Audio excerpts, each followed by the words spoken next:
You know how when people are gone, they're romanticized? Well, I'm not going to do that with 2021. This year ended up being that awkward year after a global pandemic. 2021 was that year none of us can recall. It kind of came and went, and no one knows where it went.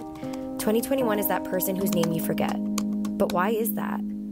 I've done some thinking, and I think this might be why.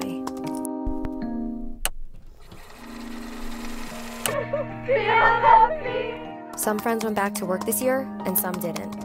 Some of your favorite places opened back up, some didn't. Some were able to travel, and some couldn't. We all weren't on the same playing field like we were in 2020. We weren't locked down together in unity, and not all of us had the luxury to live our life normally again. We were all still piecing life back together in different ways after last year. We all couldn't relate to each other like we did in 2020, and we also compared our lives to each other online, even though we were all in different places. Weirdly, all of this made my 2021 feel lonelier than 2020, and I don't even know how that is even possible. It also feels like we're getting used to loss of time, as depressing as that sounds. I've become numb to the fact that I'm getting older and this pandemic has a questionable end. People who entered the lockdown at age 21 will turn 24 this year.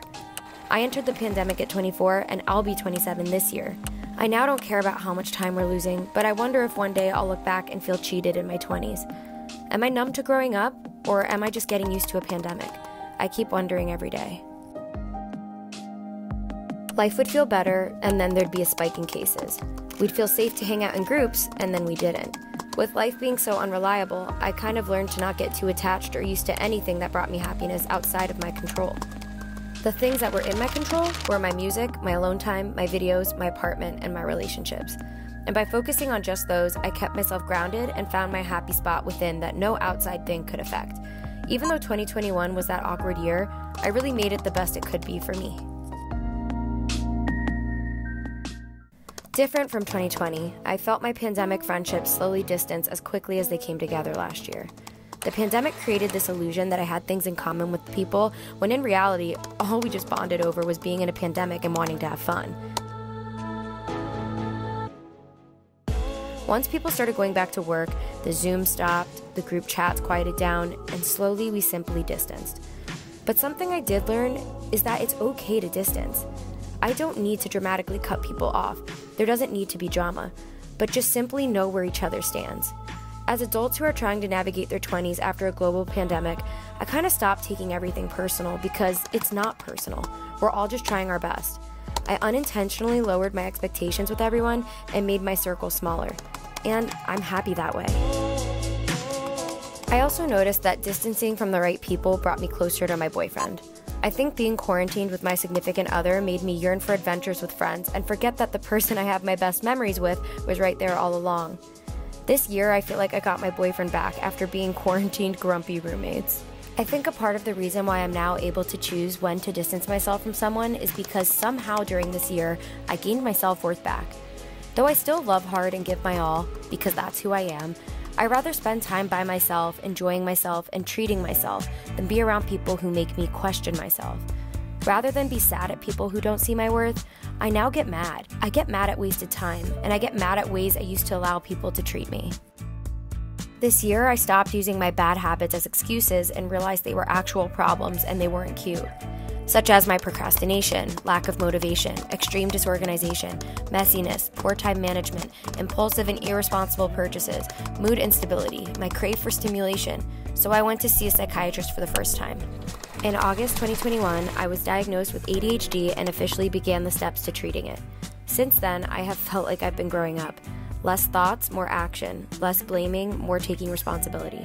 Not wasting or disrespecting people's time, and no more being so hard on myself. For the first time in my life, I don't feel like anything is impossible, and I'm proud of myself. I also came to the realization that I'll never be good at change, and sometimes I accidentally and unintentionally hold myself back in fear of it.